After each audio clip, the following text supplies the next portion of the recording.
नमस्कार, आप देख रहे हैं एनएमएफ न्यूज में आपके साथ शबनम। जहां एक तरफ बांग्लादेशी घुसपैठियों को लेकर अमित शाह सख्त हो गए हैं, महाराष्ट्र के डीजीपी और सचिव को सख्त आदेश दिए हैं कार्रवाई के। इसी बीच उपराष्ट्रपति जगदीप धनखड़ का एक बड़ा बयान सामने आया है। उन्होंने कहा है कि जो ये अवैध प्रवासी हैं, जो घुसपैठिए हैं, ये देश की सुरक्षा के लिए बड़ा खतरा साबित हो सकते हैं और ये देश की चीजों को अस्थिर कर सकते हैं। तो इस पर ज्यादा जानकारी के लिए हमारे साथ जुड़े हुए हैं वरिष्ठ पत्रकार पंकज प्रसून जी। पंकज जी, लगातार घुसपैठियों पर वार तो सरकार करना शुरू ही कर रही है, लेकिन उपराष्ट्रपति भी काफी एक्टिव नजर आए और उन्होंने सीधे तौर पर कह दिया कि घुसपैठी जो हैं, ये जो अवैध प्रवासी हैं, ये देश को अस्थिर कर सकते हैं, देश की सुरक्षा के लिए बड़ा खतरा साबित हो सकते हैं।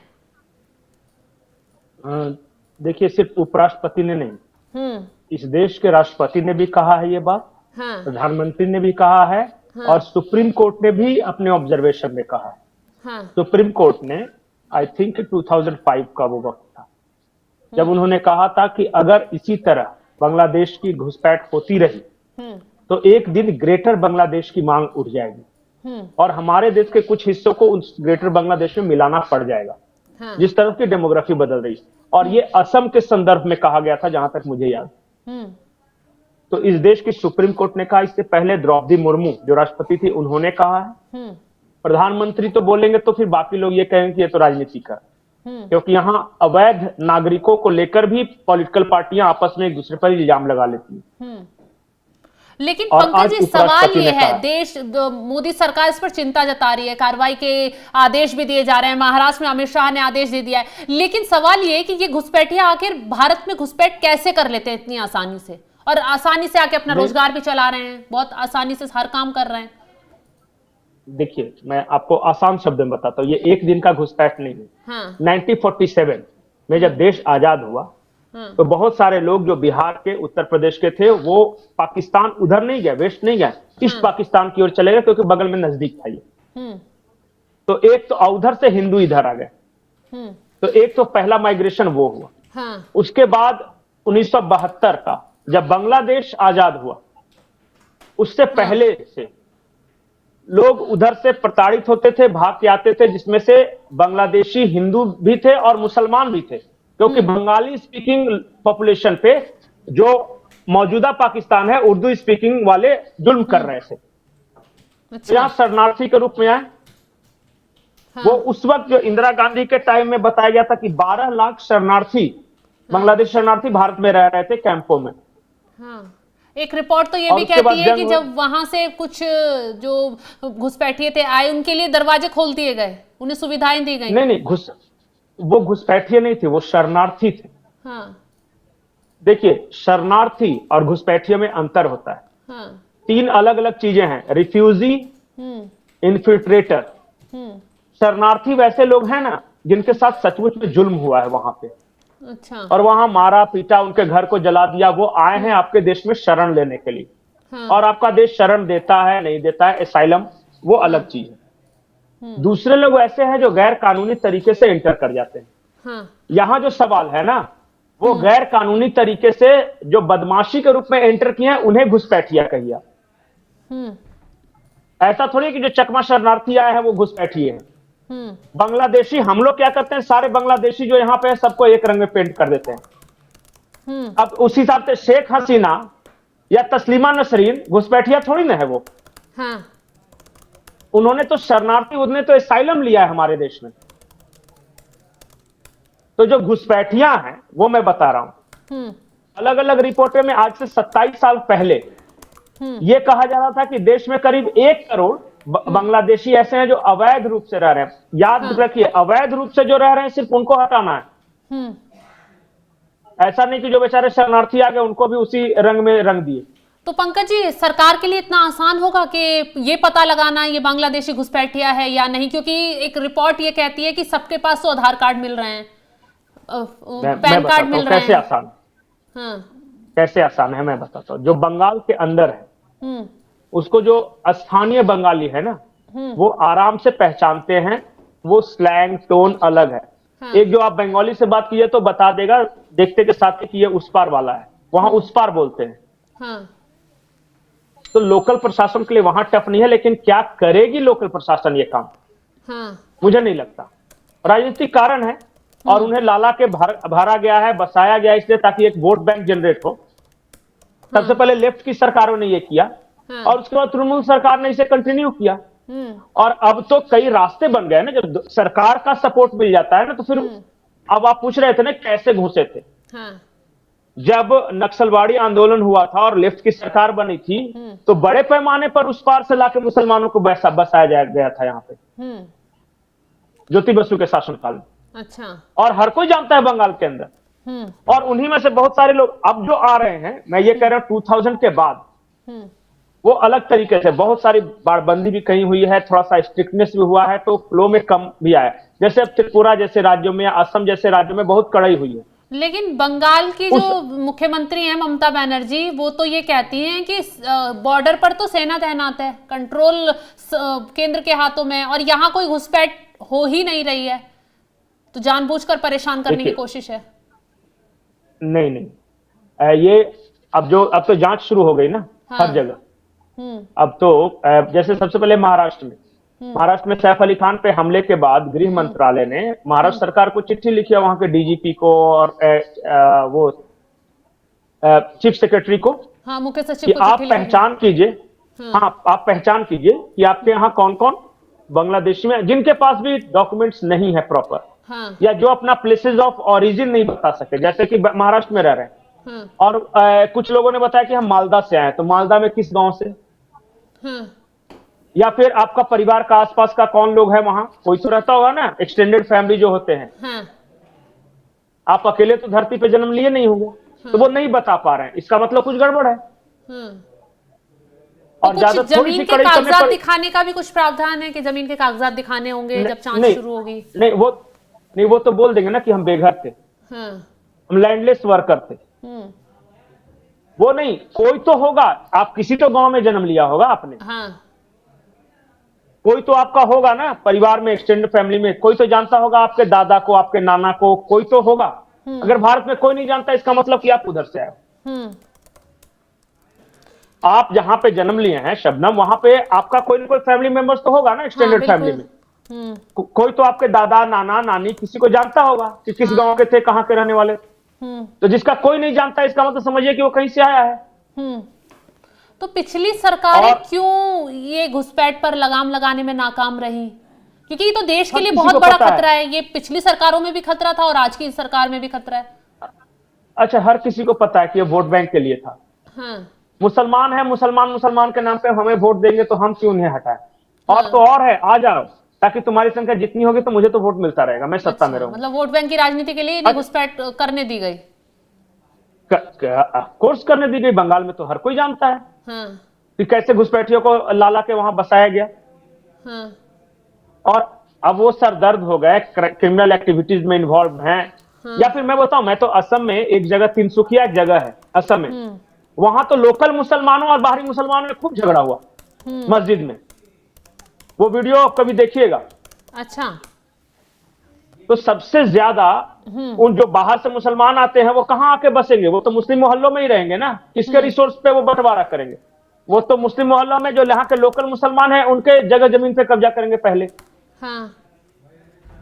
अभी हाल फिलहाल में बांग्लादेश में एक टीएमसी की नेता भी पकड़ी गई थी, बताया गया वो बांग्लादेशी है, नकली डॉक्यूमेंट्स बनवा लिए, चुनाव लड़ लिया, पार्षद बन गए शायद, और शेख शाहजहां को भी बांग्लादेशी बताया गया।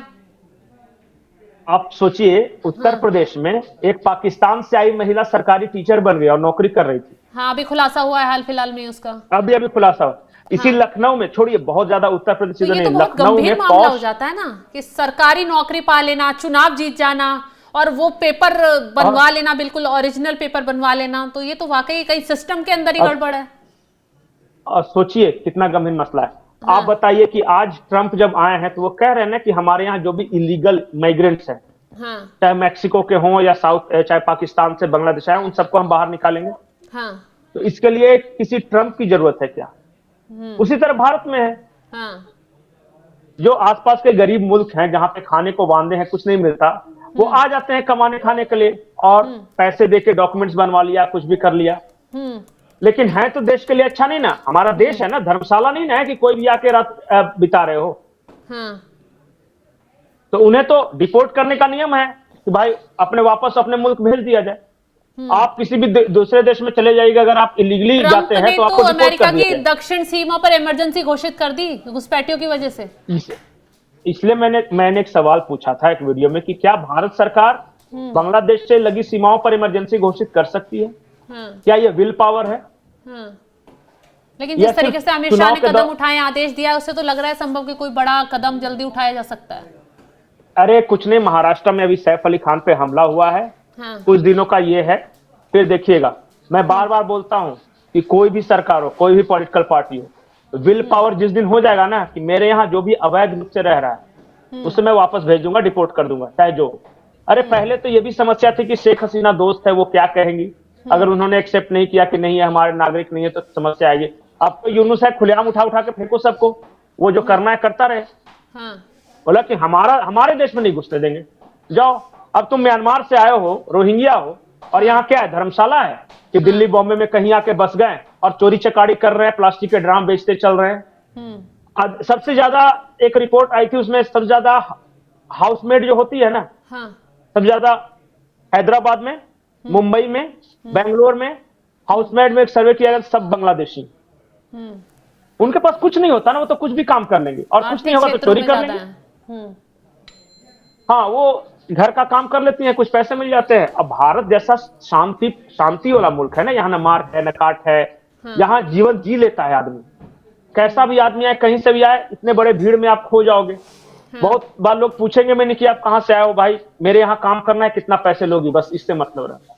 तभी तो सीए एनआरसी लागू किया जा रहा था, हालांकि कुछ पार्टियां विरोध कर रही हैं। जो बाहर से लोग आते हैं ना, बोलते हैं ये देश अच्छा है, यहाँ मस्त होकर जी सकते हैं, कोई दिक्कत नहीं है किसी को। लेकिन उसे हमारे देश के लोगों को प्रॉब्लम, क्योंकि वो तो अपनी फितरत लाते हैं। आप रोहिंग्या कॉलोनी चले जाइए, तो हमारे यहाँ के जो मुसलमान रहेंगे वो क्या खेती करेंगे, बाड़ी करेंगे, उनका अपना खानदान होगा, पेशा होगा, उनका तो कुछ नहीं होता। वो आएंगे तो वो चोरी करेंगे, वो लड़कियां छेड़ेंगे, कहीं तेजाब फेंकेंगे किसी पे, किसी पे ब्लेड मारेंगे। सैफ अली खान के घर जो घटना हुई उसमें अभी ताजा उदाहरण दिया है। तो इसलिए कह रहा हूं कि देखिए, पहचान करके डिपोर्ट करना जरूरी है। और हर किसी को पता है वो जम्मू में ये रोहिंग्या बस्ती है, लेकिन जम्मू में क्यों नहीं कर रहे? महाराष्ट्र में पता है कि उल्हासनगर के आसपास जो मार्सी एरिया है, जहां से ये शरीफुल पकड़ा गया था, आप जाइए, वहां फैक्ट्रियां चलती है, तो फैक्ट्रियों में मजदूर जो होते हैं ना, ये बांग्लादेशी होते हैं। आप जाके उस जांच कर लीजिए, 1,000 तो वहीं मिल जाएंगे आपको। बहुत ज्यादा मुश्किल नहीं है जितना आप सोचते हैं। जब कोई दुर्घटना हो रही है या घटना घट रही है, तो उसके बाद तो सरकार आदेश दे रही है। जब कोई बड़ा हादसा हो जाएगा, क्या उसके बाद आगे बड़ा कदम उठाया जाएगा? क्योंकि जांच के आदेश और सर्वे के आदेश ही दिए जा रहे हैं। मैं तो एक सवाल करता हूं, ये तीसरा टर्म है मोदी सरकार का। हर चुनाव में कहते हैं कि बांग्लादेशियों को निकाल फेंकेंगे, तो फेंको ना। और कितना टर्म चाहिए आपको? तीसरी बार तो लगातार आए हो। अगर अब नहीं उठा के फेंक सकते हो, इसका मतलब कमी आप में है। देखिए, चुनावी मुद्दा नहीं है, ये देश का मुद्दा है। और ये किसी एक कम्युनिटी का मुद्दा नहीं है। ऐसा थोड़ी है कि वो बांग्लादेशी आएंगे और रहेंगे तो वो किसी एक के यहाँ चोरी करेंगे, चलो ये तो हिंदू है तो इसके यहाँ चोरी कर लेते हैं, मुसलमान को छोड़ देंगे। वो तो चोर होता है ना, उसको तो जहां सामान मिलेगा वहां से चोरी करेगा। तो ये इस देश का मसला है, इस देश के हर इंसान का मसला है जो कि यहाँ के रहने वाले हैं। वो बाहर से आके, पता चला असम में बाहर से आके मुसलमान आए हैं राजमिस्त्री का काम करने, लेबर का काम करने, और लोकल मुसलमानों को कह रहे हैं कि अब तुमको इस मस्जिद में नहीं घुसने देंगे, और झगड़ा हुआ है वहां पे। अब बताइए वो किसकी समस्या है? एक्शन ले रही है वहां पर। बिल्कुल लेना चाहिए। जो शक्ति दिखा रहे हैं हेमंत बिस्वा शर्मा, अगर आगे और भी सरकारें ऐसे दिखाएं तो शायद बहुत जल्दी इनका हिसाब किताब हो जाए। मैं एक सेकंड के लिए मान लेता हूं कि हर किसी की पहचान नहीं हो सकती, लेकिन जितने की हो सकती है उसको तो निकाल के फेंको। जिसको स्पष्ट है कि ये बांग्लादेशी है तो उसको डिपोर्ट करने में क्या परेशानी? खैर, अब परेशानी है, क्या परेशानी है पता है?